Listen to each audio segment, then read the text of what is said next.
তাহলে এখানে 1 নম্বর অঙ্কটি কি আছে যে ক্রয় মূল্যের উপর 20% লাভ হলে বিক্রয় মূল্যের উপর লাভের হার কত?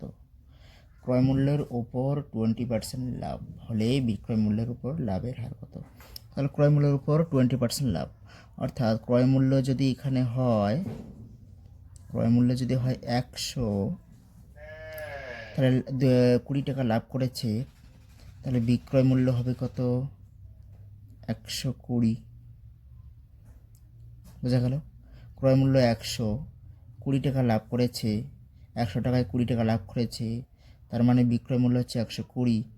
তাহলে কি বলছে বিক্রয় মূল্যের উপর লাভের হার কত? তাহলে বিক্রয় মূল্যের উপর লাভের হার, বিক্রয় মূল্য লিখব কত? 120, নিচে 120, এবারে লাভ কত করেছে? 20। তাহলে বিক্রয় মূল্যের ওপর, যে বিক্রয় মূল্য তার উপর 20%, এবার পার্সেন্ট আনার জন্য লাভের হার, মানে পার্সেন্ট আনার জন্য 100 দিয়ে গুণ, 0 0, 2 দিয়ে 6, 6 দুগুণে 12, এখানে 50, 2 দিয়ে কাটা যায়, এখানে 3 দিয়ে 50কে ভাগ করো, তাহলে 3 দিয়ে 50কে যদি ভাগ করি, 3 একে 3, 2 0 3 6 18, 2, তাহলে 16 সমস্ত 3 2 এত পার্সেন্ট। দেখো এখানে দ্বিতীয়টি কি আছে? বিক্রয় মূল্যের ওপর 20% ক্ষতি হলে ক্রয় মূল্যের ওপর ক্ষতির হার কত? তাহলে বিক্রয় মূল্য কত? বিক্রয় মূল্যের ওপর 20% ক্ষতি, অর্থাৎ বিক্রয় মূল্য যদি 100 হয়, তাহলে ক্ষতি হয়েছে কত? 20%, মানে 100 টাকায় 20 টাকা। তার মানে ক্রয় মূল্য কত আছে? ক্রয় মূল্য হচ্ছে 100 যোগ 20, তাহলে কেনা দাম বেশি ছিল নিশ্চয়ই, কেনা দাম বেশি ছিল 120, তাহলে সমান সমান হচ্ছে 120।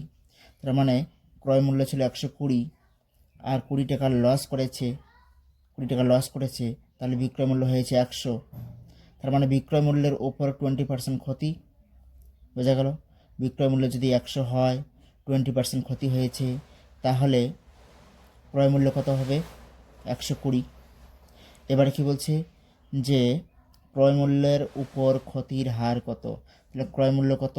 120, লিখলাম 120, এর উপর ক্ষতির হার কত?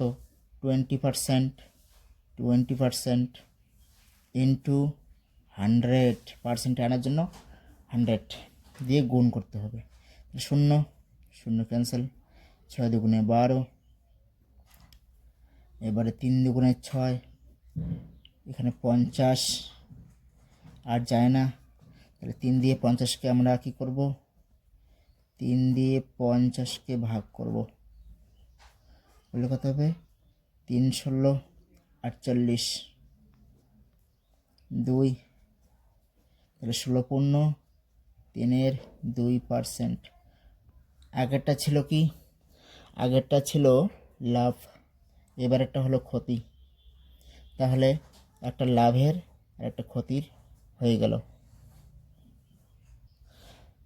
তাহলে নাম্বার 3, এবার দেখো এখানে কি দেওয়া আছে? বিক্রয় মূল্যের ওপর 20% লাভ হলে ক্রয় মূল্যের ওপর লাভের হার কত? বিক্রয় মূল্যের ওপর 20% লাভ, অর্থাৎ বিক্রয় মূল্য কত? বিক্রয় মূল্য হচ্ছে, যদি 100 ধরি, তাহলে লাভ করেছে কত? লাভ করেছে কত? লাভ করেছে 20 টাকা, 20%, 100তে 20 টাকা লাভ করেছে। এবারে ক্রয় মূল্যের ওপর লাভের হার কত? তাহলে ক্রয় মূল্য কত হবে? এটাকে আগে বের করতে হবে। অর্থাৎ বিক্রয় মূল্য যদি 100 হয়, এখানে আবার 20 টাকা লাভ আছে, তাহলে আসল কত ছিল? আসল ছিল 80 টাকা।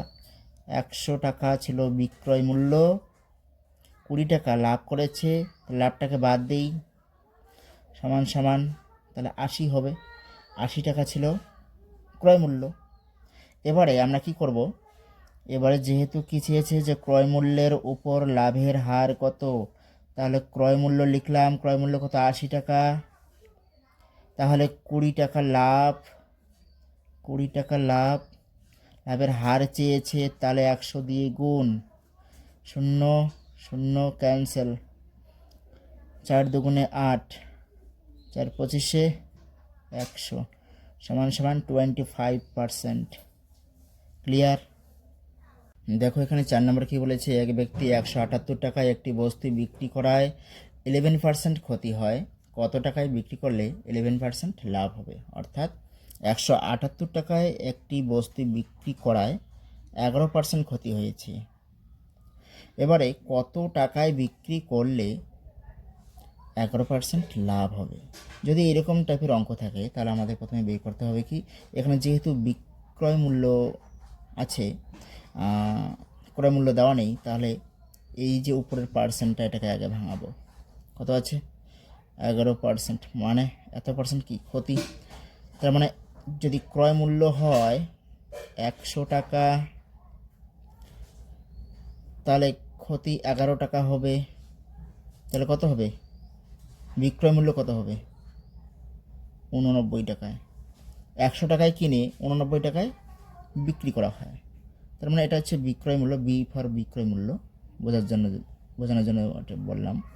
তো তাহলে বিক্রয় মূল্য কত হবে? 89 টাকা।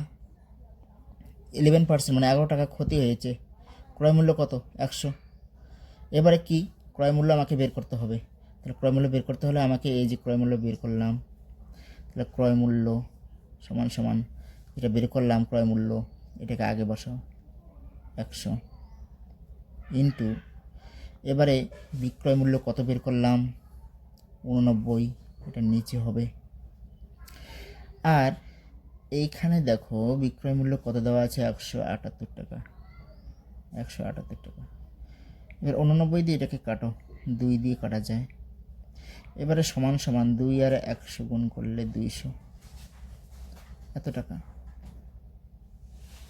তাহলে ক্রয় মূল্য কত বের করলাম? 200 টাকা। তারপরে কি বলেছে, এবারে কত টাকায় বিক্রি করলে 11% লাভ হবে। এবারে কত টাকায় বিক্রি করলে মানে বিক্রয় মূল্য বের করতে বলেছে, তাহলে এই 11%কে ভাঙালে কত পাবো? এই 11%কে ভাঙালে তাহলে এখানে ক্রয় মূল্য কত হবে? এখানে ক্রয় মূল্য হবে 100 টাকা। এবারে যেহেতু লাভ বলেছে তাহলে বেশি হবে, তাহলে বিক্রয় মূল্য কত? 100 থেকে বেশি হবে, 100 থেকে 11 বেশি হবে, তার মানে 111 টাকা, এটা হচ্ছে বিক্রয় মূল্য। তাহলে 111 টাকা হচ্ছে বিক্রয় মূল্য। তাহলে বিক্রয় মূল্য আমরা বের করবো, এখানে বিক্রয় মূল্য চেয়েছে, তাহলে বিক্রয় মূল্য সমান সমান তাহলে 111, এটাকে এই বিক্রয় মূল্যকে আগে লিখতে হবে 111 ইন্টু, এবারে ক্রয় মূল্য কত? 100, এটা নিচে, আর এখানে ক্রয় মূল্য কত বের করলাম? এর আগে 200টা উপরে, আর এখন যেটা বের করলাম সেটা নিচে। এবারে কাটাকাটি, 0 0 0 0 ক্যান্সেল, শেষ। একতে দাম নেই নিচের, তাহলে কি করব? এটা আর এটা যদি আমি 2 দিয়ে যদি 111কে গুণ করি, 2 1 কি 2, 2 1 কি 2, 2 1 কি 2, 222 টাকা। এই 222 টাকা হলে বিক্রি হবে, অর্থাৎ 222 টাকায় যদি আমরা জিনিসটা বিক্রি করি তাহলে 11% লাভ হবে। তো ঠিক আছে, আজকে এই পর্যন্ত থাকলো।